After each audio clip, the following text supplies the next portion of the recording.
The wind screams across the interstate like a living thing, and Aria Sinclair's ancient sedan dies with a final, pathetic cough. The engine ticks once, twice, then nothing but silence and the howl of the November blizzard pressing against the windshield like a hungry animal. Visibility drops to 5 feet. Then 3. Then 0. She grips the steering wheel, her hands shaking so hard the plastic creaks beneath her palms. The waitress uniform under her thin coat is soaked through with sweat and melted snow.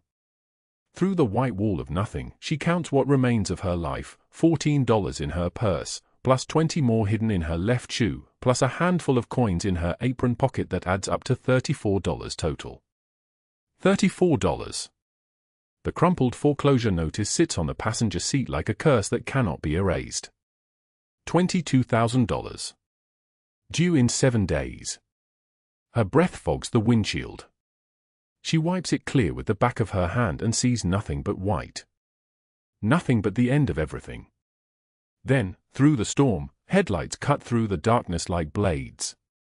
Not one vehicle. 3. Black SUVs with tinted windows that gleam even in the whiteout, their engines purring with the smooth certainty of a predator that knows exactly where its prey is trapped. Aria's body goes rigid. The convoy stops, positioned around her dying car like points of a triangle. The engines cut. The silence becomes so complete, so suffocating, that she can hear her own heartbeat pounding in her ears, faster and faster, like a countdown to something terrible. A door opens. Measured footsteps crunch through the snow toward her window. Not hurried. Not aggressive. Just the footsteps of someone utterly certain that the world will part for him. She rolls down the window 3 inches. The man standing there is tall, 6'2", maybe taller, with shoulders broad enough to block out the storm behind him. His coat is black wool, expensive in a way that speaks of money that has never known scarcity, dusted lightly with snow like he has been standing in the blizzard without feeling the cold. His features are sharp, angular, Italian and Korean in equal measure, carved from something harder than bone. His eyes are dark, so dark they look like pools of still water reflecting nothing, absorbing everything. His name is Giovanni Valenti, though she does not know this yet. What she knows is that something in the way he looks at her makes her want to disappear into the upholstery of the dying car. "Your vehicle has stopped," he says. His voice is deep and solid like an oath, and it carries an accent that sits underneath his English like a second language mastered so completely that it becomes first nature. Aria's voice comes out as barely a whisper. "It won't start. I don't know what's wrong with it." "The engine has frozen," he says. "It is not a question. You cannot remain here." Behind him, 2 men in suits stand beside the open doors of the lead SUV. Vinny, 41, with silver threading through his black hair and a scar running from his left eye down to his jawbone. Sal, 38, with the kind of build that suggests he has spent 20 years in a gym and another 20 getting into fights. Both of them watch their boss approach a woman on the side of a highway during a blizzard with the same expression they might wear if they had just seen him start levitating. In 15 years of working for Giovanni Valenti, neither man had ever seen him stop for anything. Cars broke down. People froze. The world continued turning. That was simply the way things operated. Aria fumbles with the door handle, her fingers so numb she cannot feel them anymore. The cold is the kind that does not simply chill, it rewrites you at the cellular level, turns your body into a thing that is slowly crystallizing from the outside in. She stumbles out into the snow, and immediately the wind hits her like a physical blow, stealing her breath, trying to drive her backward into the car. She is wearing a thin black uniform jacket over a white waitress shirt, both of them soaked through from waiting tables in a diner called the Copper Star for the past 14 hours. Her shoes are worn through at the heels. Her legs are bare to the mid-thigh where her uniform skirt ends. Her hair, once styled, is now plastered to her face in wet ropes. She looks at this man, this dark-eyed stranger, and something in her reaches toward survival on pure instinct. The dollar store umbrella is still in her car. She retrieves it with trembling fingers, and it is such a pathetic thing, the handle held together with duct tape, the fabric faded to a sickly pink that it seems to mock her even as she unfolds it. But she opens it anyway, and then she does something that changes the trajectory of both their lives without either of them understanding it yet. She holds it over his head. She stands there on the frozen shoulder of Interstate 95 in the middle of a blizzard, shaking so hard her teeth chatter against each other like marbles in a box, and she angles the worthless umbrella to shield the most dangerous man in Boston from the falling snow. Giovanni Valenti goes completely still. The wind tries to steal the umbrella from her grip. Her arms ache. Her hands have gone past pain into a kind of numbness that is far more terrifying because it means the cold is winning, it means her body is beginning to shut down, but she holds the umbrella steady because it is the only thing she can control anymore. Vinny and Sal exchange a look. In 15 years, neither man had seen their boss look like he had just been struck by lightning while standing perfectly still. "Get in the vehicle," Giovanni says. His voice sounds different now. Rougher. Like something has come loose inside it. "I can't just leave my car," Aria says. "I need. The vehicle will be collected. Get in the vehicle." This is not negotiable. She can hear it in every syllable. She climbs into the back of the lead SUV, still holding that pathetic umbrella, and Sal drives them away from the highway while the blizzard swallows her dying sedan whole. She sits in the back seat. Giovanni sits beside her, and he does not speak.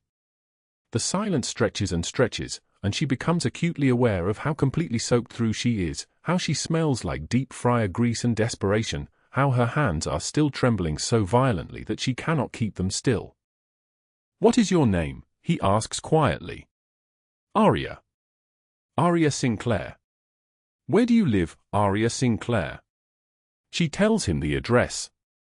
A basement apartment in a neighborhood where the streetlights only work half the time and the landlord Victoria Ashford collects rent with the warmth of a debt collector. "You will stay at the house," Giovanni says, "until the storm passes." But what she does not know, could not possibly understand, is that Giovanni Valenti controls half of Boston from an underground poker room where armed guards watch stacks of cash sit under cigar smoke and the scent of expensive cigars. That his word is law in a world where laws do not exist. That he has built an empire on violence and silence and the absolute certainty that weakness is a luxury the world does not afford.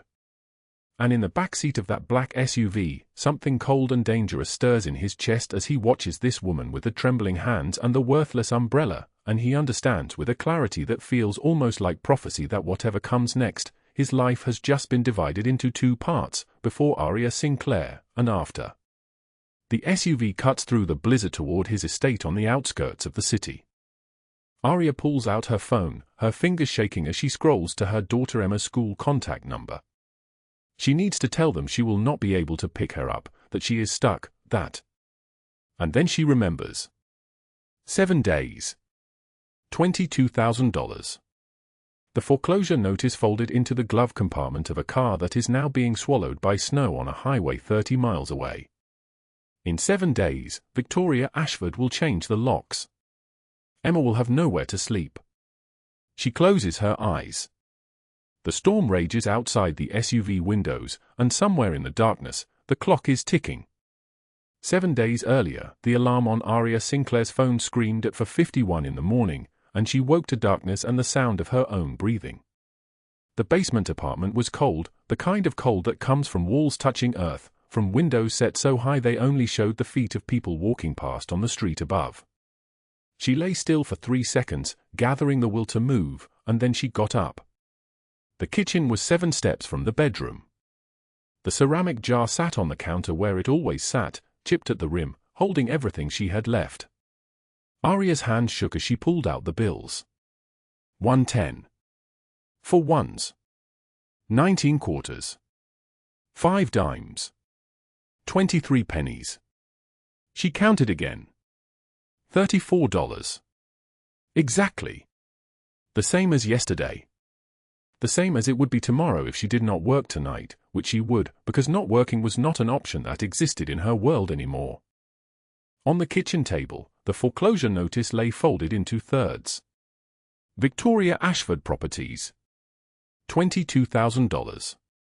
7 days to produce it, or the locks would change and Emma would sleep in Aria's car, if the car still existed by then. If the snow had not already claimed it on the highway. She folded the notice and pressed it into the pocket of her apron. The fabric was stained with coffee grounds and the grease spatters of 1,000 shifts at the diner. Every mark was a day she had survived. Every stain was proof that she was still standing. In the bedroom, Emma slept with her hand curled against her cheek, her small body cocooned in a blanket that had been washed so many times the fibers had begun to separate. She was 8 years old and she still believed in her mother. That belief was heavier than the foreclosure notice. That belief was the only thing keeping Aria's legs moving. She dressed in the dark. Black pants, white shirt, black shoes with a hole in the sole that she had patched with duct tape 3 times. She pulled her hair into a knot at the back of her neck and looked at herself in the mirror that hung above the sink. The face looking back was not the face she remembered having. This face was thinner. This face had shadows under the eyes that no amount of sleep could erase. This face was afraid. She pulled her collar higher around her neck. The walk to the bus stop took 8 minutes. The November wind came down the street like a blade wrapped in ice, and Aria's breath came out in small clouds that disappeared almost as soon as they formed. The bus was 6 minutes late. She stood with her arms wrapped around herself and watched the other people waiting, a man in a suit checking his phone, a teenager with headphones, an elderly woman with a shopping cart. None of them were counting the change in their pocket and doing the math of survival. None of them knew what it meant to have $34 standing between their child and homelessness. The diner opened at 5:30. The cook was already there, standing at the grill with a cigarette behind his ear, moving through the motions of preparation like a man walking through a dream. Aria tied her apron, the 3rd apron she had worn at this job in 3 years, and began setting up the coffee station. The coffee smelled like burned earth and regret. It always did. By 6 o'clock, the morning regulars had started trickling in. The businessman who always ordered the same thing, 2 eggs over easy, wheat toast, black coffee, never spoken less to complain. The construction workers who left sticky fingerprints on the menu and tipped in coins. The woman who came every Tuesday and Thursday and always asked for extra butter even though it was on the menu. Aria had learned their names long ago. She had learned their orders. She had learned how to smile and nod and keep the weight out of her face. The businessman waved his hand at her without looking up from his newspaper. His eggs were cold, he said. They had been cold for at least 5 minutes. How did she expect him to enjoy cold eggs? Aria apologized. She apologized again. She took the plate back to the kitchen, knowing the eggs had been hot when she delivered them, knowing that the businessman had been reading his newspaper instead of eating, knowing that none of this mattered because he was right and she was wrong and that was the only equation that had ever mattered. She cooked new eggs. She placed them on a new plate. She carried them back out and set them down with the kind of gentleness you would use with a sleeping child. He did not thank her. He did not look at her at all. Behind the counter, Keisha was rolling silverware into napkins, her motions efficient and practiced. She had worked at the diner longer than Aria, almost 5 years, which meant she had also learned how to move through the world like a ghost. Like something that could be yelled at and still remain invisible. "Why do you let people talk to you like that?" Keisha asked quietly, her voice low enough that only Aria could hear. Aria did not answer. She had learned a long time ago that the answer to that question was complicated. The answer involved a man named Douglas Hale. The answer involved 8 years of learning that certain kinds of pain could be prevented if you simply made yourself smaller. Made yourself quieter. Made yourself less. The answer was on her back. At 3 in the afternoon, her manager pulled her aside in the storage room where the boxes of supplies were stacked and the air tasted like cardboard and industrial cleaner. He told her the diner was cutting back on hours. "Not personal," he said, which was how you phrased it when something was very much personal. "Just economics." She would have maybe 4 shifts a week now instead of 6. Maybe. He would let her know. Aria nodded and said thank you, which was what she had been trained to say when the world took things away from her. for shifts a week was roughly $200. Minus taxes. Minus the money she needed for the bus pass to get to work. Minus food. Minus the utilities that were already 6 weeks behind. She would have maybe $140 by the deadline. The gap between $140 and $22,000 was the distance between survival and the street. She worked until 9 in the evening, clearing plates and pouring coffee and smiling even though her feet had begun to scream inside the duct-taped shoes. When her shift ended, she did not go home. Instead, she took the bus to the office building 6 blocks away where she cleaned the windows in the bathroom stalls on the 3rd floor for cash under the table. $40 for 2 hours of work. $40 that the government would never know about. $40 that Victoria Ashford would never count. By 11 o'clock, she was home. Emma was asleep. The apartment was silent except for the sound of the radiator ticking and the muted sound of a television from the apartment upstairs. Aria lay down next to her daughter and held her, careful not to move too much, careful not to wake her. She closed her eyes and tried to do the math again. The numbers would not change. They never did. No matter how many times she counted them, they remained the same. $34. 7 days. $22,000. In the morning, she would clean tables and smile and absorb the small cruelties of people who had never missed a meal. In the evening, she would clean bathrooms and earn cash that barely mattered. And at the end of 7 days, Victoria Ashford would change the locks and Emma would have nowhere to sleep and Aria would have failed at the one job that had ever mattered. But there was one thing left to try. She had never asked for anything. She had learned long ago that asking meant being told no, and being told no meant absorbing the shame of having asked. But Victoria Ashford was a woman. Surely there was something in her, some small fragment of understanding, that could be appealed to. Surely there was a world in which mercy existed for women like Aria. She did not know yet that she would never find it. The gates of the estate rose like a warning, wrought iron twisted into shapes that resembled lions and thorns. The blizzard swirled against them, but beyond the gates, lights burned warm in every window.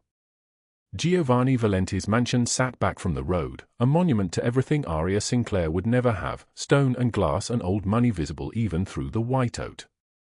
The black SUV convoy had pulled through 30 minutes ago, her soaked body wrapped in a cashmere coat that cost more than her entire year's rent, her ancient car still dead on the highway behind them like a tombstone marking the end of her old life.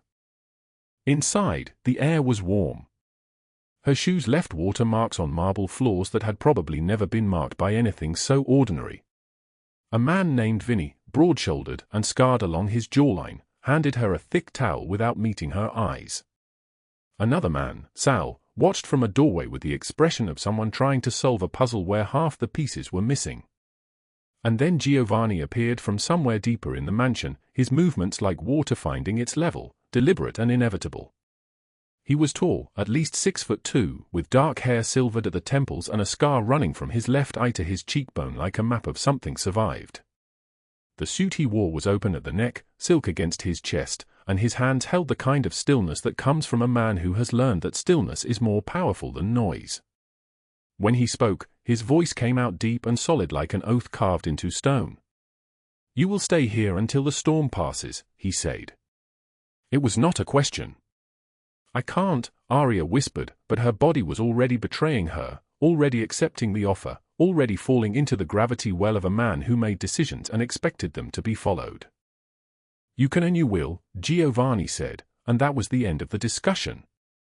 An hour later, Aria sat in the mansion's kitchen with her hands wrapped around a mug of tea so hot it burned her palms, but she did not move the mug away. The heat was a thing to hold on to. Vinny had left her alone, and the other staff members had retreated into whatever servants' quarters existed in a place like this. The house settled around her, old and heavy and full of secrets. Through the kitchen window, she could see the blizzard throwing itself against the glass like something alive and furious. A woman entered, wearing a suit so perfectly tailored that Aria could only stare. The woman was maybe 40, blonde, with the kind of beauty that comes from spending money consistently and well. She stopped when she saw Giovanni there, sitting across from Aria at the kitchen table, drinking tea. The woman's expression flickered, just for a moment, like someone who had witnessed something that violated every rule of the world she understood. "Mr. Valenti," the woman said, her voice careful now. "I did not expect." "Ms. Chen," Giovanni said without looking at her, "our guest is staying for the duration of the storm. She will require shelter and meals. See that she has both." Ms. Chen withdrew, but her eyes lingered on Aria with curiosity that felt like being examined under glass. In the doorway, she paused. Whatever she had been about to say died behind her teeth.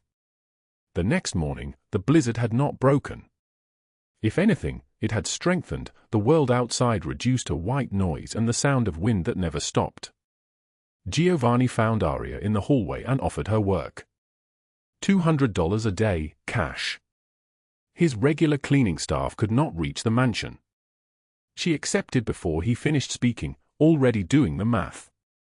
$200 meant 2 days toward the $22,000. $200 meant she was fighting instead of drowning. The uniform they gave her was black and white, pristine, and when she emerged from the bathroom where she changed, she had become invisible again.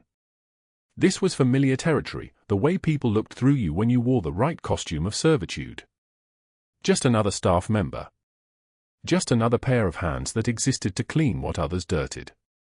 But Giovanni watched from his study doorway as she moved through the library that afternoon, her hands moving in precise, economical movements across the spines of books worth more than her life. The way she touched each volume suggested she understood that books were sacred.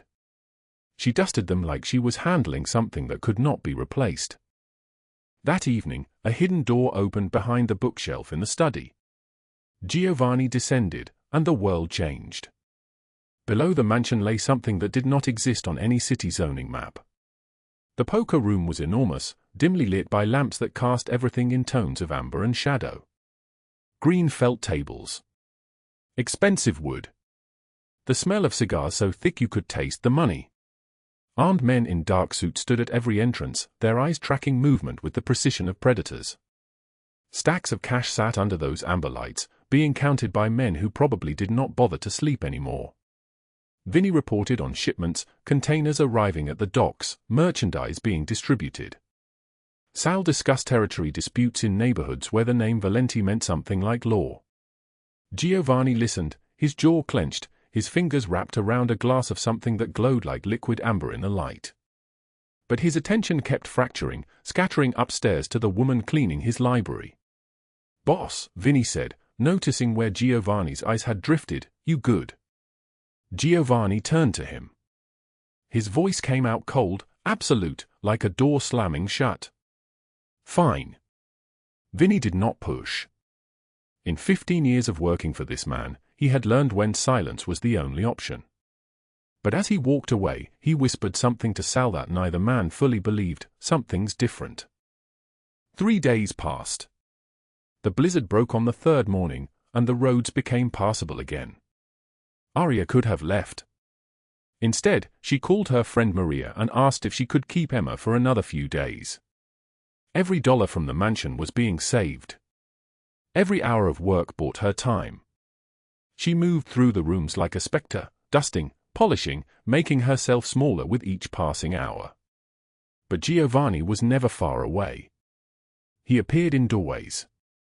He drank coffee in rooms she was cleaning. He created excuses to be near her, and Aria understood that his men had noticed this strange gravity that had developed, this inexplicable pull. In the library, on the fourth afternoon, Aria reached for a book on a high shelf. Her uniform sleeve slipped, and there it was, a scar on her inner wrist, circular and precise like a cigarette burn. She yanked the sleeve down so fast it tore slightly, but Giovanni had already seen it. He had already catalogued it. He had already begun to understand. That evening, after the other staff had vanished into their quarters, Giovanni found Aria in the kitchen. He sat across from her at the servants' table, an action so impossible, so completely unprecedented, that if Vinny had witnessed it, he would have checked the boss for signs of sudden illness. "Who hurt you?" Giovanni asked. His voice was quiet, but it was the quietness of a blade, not the quietness of mercy. Aria's hands went still on her teacup. Nobody, she whispered. I'm clumsy. Giovanni leaned forward. His scar deepened as he moved. I grew up with a father who used his fists like other men use words. I know the difference between clumsy and survived. So I am asking you again. Who hurt you? The wall inside Aria, the wall she had built brick by brick over 8 years, cracked. It shattered. She told him everything, Douglas Hale, the years of control that became violence, the escalation from words to hands to things she still could not name. She showed him the foreclosure notice she kept folded in her pocket like a prayer that had failed. She explained that the eviction was now in 3 days, that Emma would have nowhere to sleep, that she had exactly $34 to her name. And Victoria Ashford? Giovanni asked, and Aria realized he already knew the name. She owns the building, Aria said. She won't extend. She's connected to Douglas. They know each other. Giovanni stood. His men, waiting in the study, heard him rise and immediately fell silent. Vinny, he called, and Vinny appeared so quickly he must have been standing just beyond the doorway. Find out everything about Douglas Hale. His locations, his associates, his patterns. I want a full picture within the hour. Vinny left without question. Giovanni turned back to Aria. You will not sleep in a car, he said. You will not sleep on the street. Do you understand? Aria could not speak. She could only nod, tears moving down her face like they had finally remembered how. What she did not know was that the man standing before her had made a blood oath at 16 years old, standing over a grave in the rain, swearing to the cold ground that no child under his protection would ever know the fear he had known. And what she did not know was that in the moment he had seen that cigarette burn, she had stepped under his protection whether she understood it or not. Outside, the winter night had turned clear and cold, and somewhere across the city, 2 people were making plans to ensure that Aria Sinclair remained exactly where they wanted her, broken, invisible, and powerless to resist. The ballroom was silent except for the sound of rain hammering against the windows like 1,000 accusing fists. Aria stood motionless, her small bag clutched against her chest, the crumpled foreclosure notice still folded in her apron pocket even though she had changed clothes hours ago. She could not leave it behind. It was the only honest thing she owned. Giovanni found her at 3 in the morning, standing before the grand piano she had dusted 100 times without ever touching the keys. His footsteps on the marble floor were measured, unhurried, the sound of a man who had never needed to rush toward anything in his life. Where are you going? His voice was quiet, which somehow made it more dangerous. Aria turned. In the darkness, his eyes were storm gray, unreadable, fixed entirely on her face. I have to leave, she said, her voice barely a whisper. Before dawn. Before Emma wakes up wondering why I'm still here. Emma is safe. Your friend has 6 security cameras now and 2 of my men outside the building. You don't understand. Aria's hands trembled as she gripped the bag. Douglas will find me. He always finds me. And Victoria will use you against me in court. She'll destroy you legally, she'll. Giovanni stepped closer. His coat was cashmere, black, worth more than everything she had owned before this week. I have spent 15 years building an empire on one principle, he said. No one under my protection suffers. Do you think I am afraid of a man who hits women and a landlord with a law degree? Yes, Aria said, and it was the most honest word she had spoken in days. I think you should be afraid. I think you should let me go. She turned toward the door. But her phone buzzed. Then buzzed again. Then again. Aria's hands moved on instinct, opening the screen. A video. Douglas's number. Her stomach dropped like a stone into black water. The video showed a bedroom window in the darkness. Her friend's apartment. Emma's room. And then Douglas's voice, smooth and venomous like poison poured into honey, you have until dawn to come back to me, or I start making visits. The phone fell from Aria's hands. She didn't scream. She didn't cry out. She simply folded, her knees buckling like her bones had turned to ash, sliding down the ballroom wall until she was sitting on the cold floor, trembling so hard her teeth chattered. The rain outside grew louder, as if the sky itself was breaking open in sympathy. For 8 years, she had survived by not feeling. By building walls so thick that nothing could reach her. But in this moment, in this ballroom with its crystal chandeliers and polished floors, the walls shattered. Her body convulsed with sobs that sounded like they were being torn from some deeper place, some place where hope went to die. She looked at her hands. They were shaking so badly she could barely see them. Emma would suffer because of me. She should have stayed quiet, compliant, invisible. She should have never tried to leave. This was all her fault. All of it. Her phone lay on the marble floor, Douglas's number still glowing on the screen. One call. One single call and she could end this. She could go back. She could take the pain and the fists and the cigarette burns, and Emma would be safe. Emma would sleep without nightmares. Emma would not know that her mother's terrible choices had brought monsters to her door. Aria's hand moved toward the phone. But then she saw her reflection in the dark window of the ballroom. A woman on her knees, yes. Broken, yes. But not defeated. Her eyes met her own reflection, and she heard Giovanni's voice from earlier that evening. You survived 8 years of hell and still had enough kindness left to give a stranger your umbrella. That makes you stronger than most men I know. She picked up the phone and deleted the video without watching the rest. Before sunrise, she said, her voice steadier now, this ends. Giovanni was already moving. He pulled out a second phone, dialed without hesitation. Agent Morrison. Yes. I have everything you need on Victoria Ashford. Property fraud, tenant displacement schemes, tax evasion totaling $14 million across 137 properties. It's all documented, all traceable. I'm sending you the files now. And I want federal agents at her office at dawn. He listened for 3 seconds. Thank you. He hung up and made a second call. Vinny. Sal. 12 men. Tactical gear. Apartment building on Hanover Street. Douglas Hale. I'm sending you the address and the keys. Move quietly. Move fast. And Vinny, his voice dropped even lower. He wakes to a gun. Not a word. Just motion. He ended the call and looked at Aria, who was standing now, her bag abandoned on the floor. It ends tonight, he said. Not because he deserves mercy. But because you do. At 4:47 in the morning, 12 men moved through the darkness like ghosts. They did not break down doors. They had keys, courtesy of a building manager who owed Giovanni favors that ran deeper than fear, into the territory of blood debts and unspoken loyalties.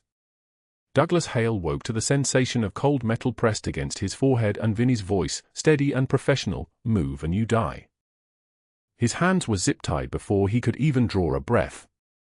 They moved him through the hallway in his boxer shorts and a faded t-shirt, his body flailing between the men like a puppet with its strings cut.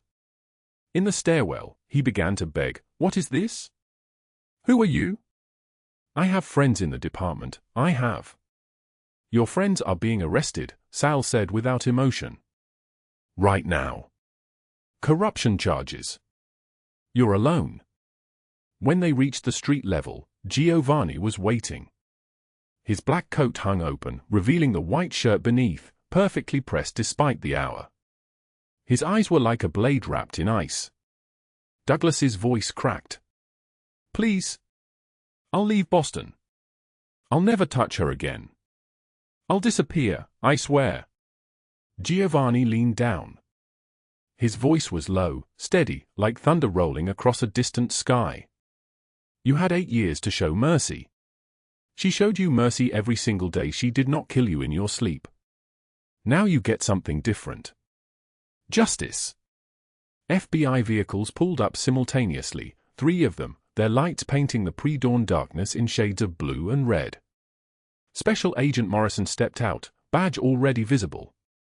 He looked at Douglas Hale with the expression of a man who had seen worse, but not much worse. "Douglas Hale, you're under arrest for aggravated assault, stalking, conspiracy to commit violence, and criminal intimidation."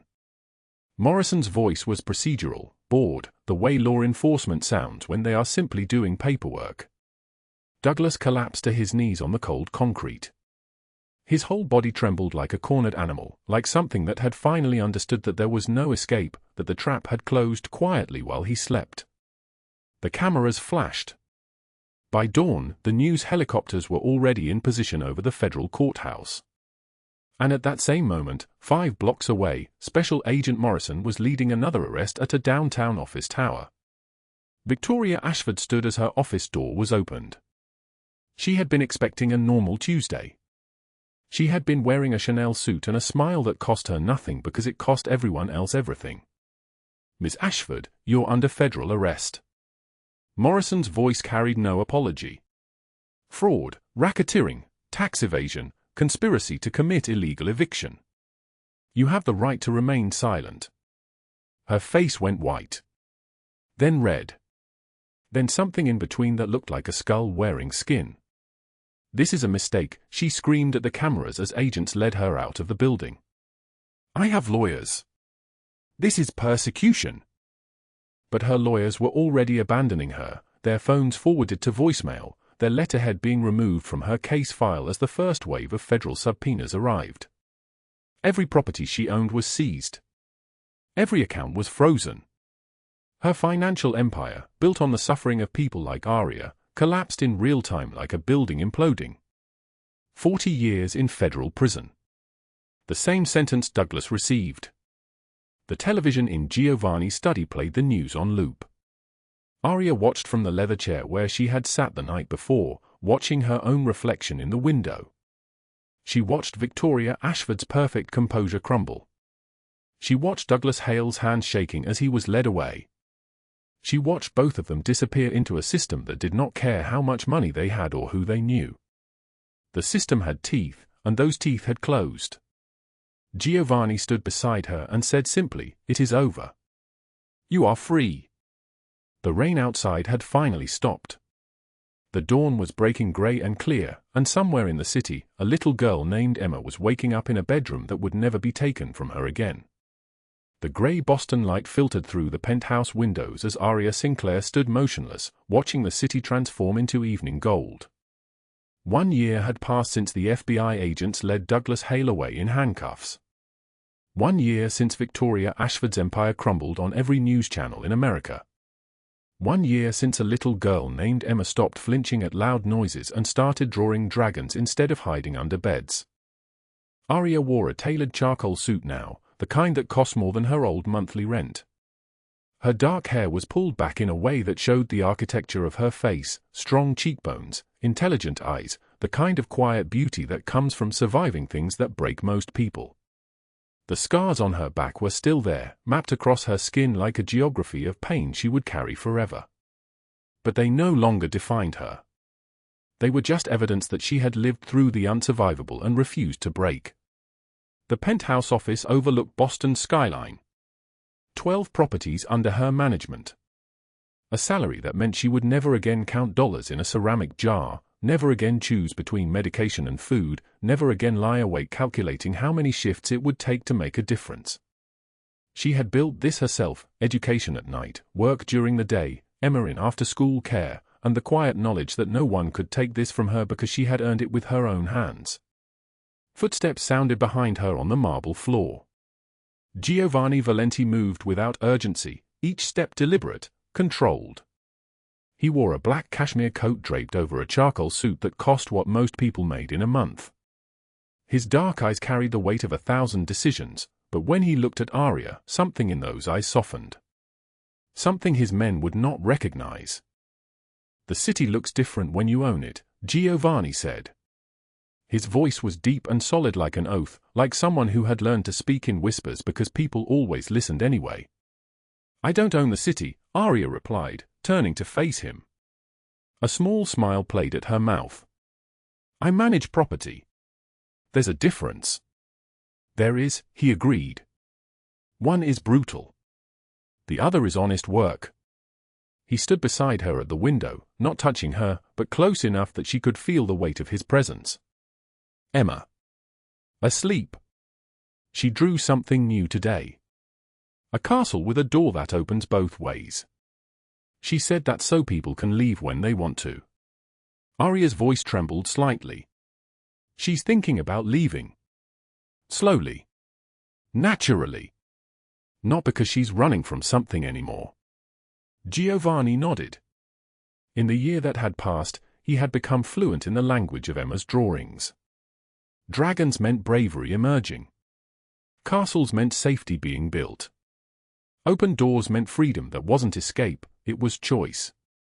Every sketch told a story of healing that fascinated him in ways his business empire never had. The silence between them stretched like something alive. Outside, car horns honked. A siren cut through the darkness 3 blocks away. The sound of a city that didn't know that inside this penthouse, 2 people were standing at the edge of something that had taken a year to build. I've been thinking about something, Giovanni said. The careful control in his voice suggested he had practiced this sentence 100 times and still wasn't certain it was correct. Aria turned to look at him fully. In the soft light of the penthouse, she could see the faint scar that ran from his left eye to his cheekbone, a reminder of the father who had taught him violence before he learned to speak.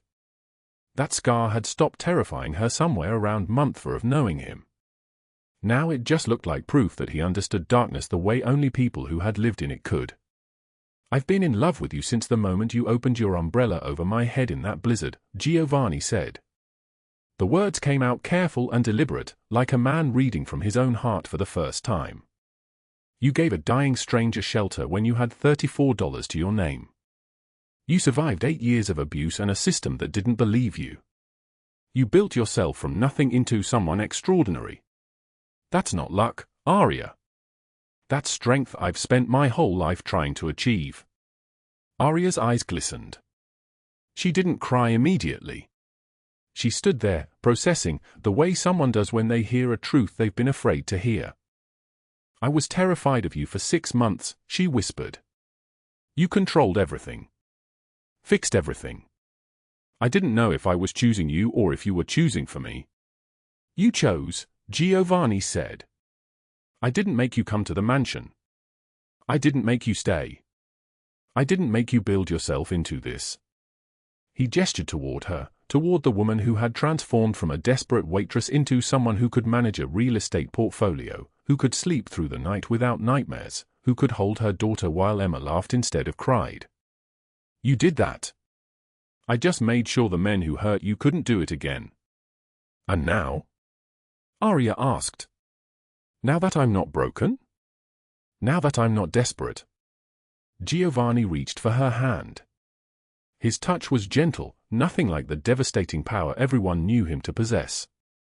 With Aria, his hands were careful, as if she were something precious that could shatter if held too tight. His fingers intertwined with hers, and she felt the weight of a gold ring, old, expensive, worn smooth by decades of use. Now I get to love the woman who survived and built herself into something extraordinary, he said. Now I get to stand beside you instead of in front of you. Now I get to ask you if you want me here or if you want me to leave and give you space to build whatever comes next. Aria stepped closer. She was close enough to see the faint exhaustion in his face, the weight he carried from running an empire that was slowly being transformed into something legitimate. 12 months ago, Giovanni had begun dismantling the violent parts of his organization. Shell companies became real businesses. Drug routes became import-export operations. Corruption became negotiation. He was still dangerous, a man like that never stopped being dangerous, but he was channeling it into building things instead of destroying them. I don't want you to leave, Aria said. Her voice was steady now, no longer trembling. I spent a year waiting for you to get bored. Waiting for you to realize that I'm just a woman with a child and scars and too many broken pieces to ever fit together right. But I'm not those things anymore. I'm Aria Sinclair. I manage property across Boston. I have a daughter who laughs. I have money in the bank. I have a life. She paused. and I want you in it. Not as my savior.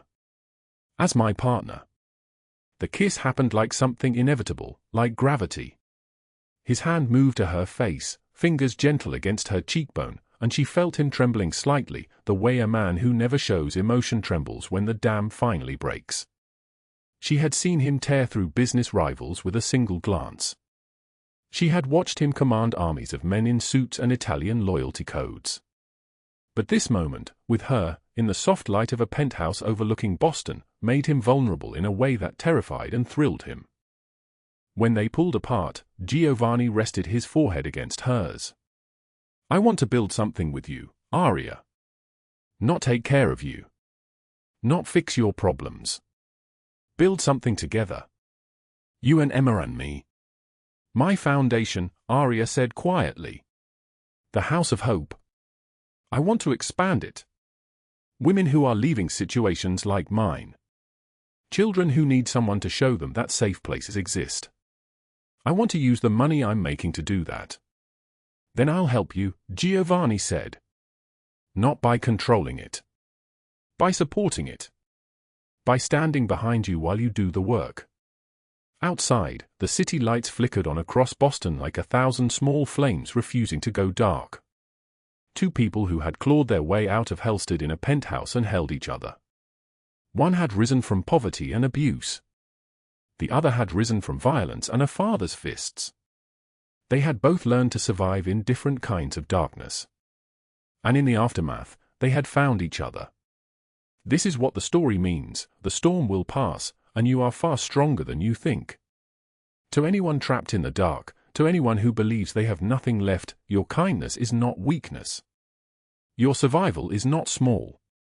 The strength it takes to keep going matters more than you will ever know. Help is not a sign of failure. Accepting protection is not surrender. And sometimes the most powerful thing you can do is let someone shelter you from the storm until you are strong enough to stand on your own again. That is when love becomes real. That is when survival becomes living. If this story moved you, hit that like button and share it with someone who needs to hear that they are stronger than they think. Subscribe, because tomorrow we have another story about survival, strength, and the unexpected places we find hope. Drop a comment telling us what moment hit you the hardest. Your story matters. Your strength matters. We wish you good health, a joyful life, and days filled with peace and happiness. Thank you for staying with us until the very end. We'll see you in the next one.